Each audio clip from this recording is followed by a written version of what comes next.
Welcome to NML news channel. వర్షాల వల్ల దెబ్బతిన్న చెరువు కట్టలను, చెరువులకు అన్ని వైపులా ఉన్న ముళ్ళ పొదలను అన్నింటినీ పరిశీలించడం జరిగింది. అనంతరం సంబంధిత శాఖ అధికారులతో మాట్లాడి వీలైనంత త్వరగా చెరువుకు అన్ని వైపులా ఉన్న ముళ్ళ పొదలు, చెత్త అన్నింటినీ తొలగించాలని, అలాగే చెరువులో ఎవరు కూడా చెత్త వేయకుండా చూడాలని అధికారులను ఆదేశించిన గౌరవ శాసనసభ్యులు కొలికపాడి శ్రీనివాసరావు గారు.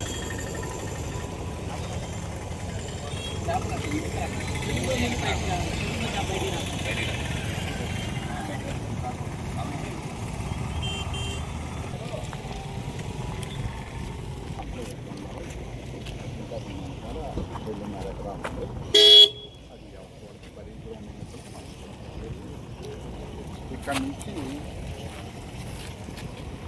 నుంచి బయట చెరువు 22 ఎకరాలు, ఇది యువతల పక్కన 44 ఎకరాలు నా పేరు అనాది నుంచి దీంట్లో మేము చేపలు.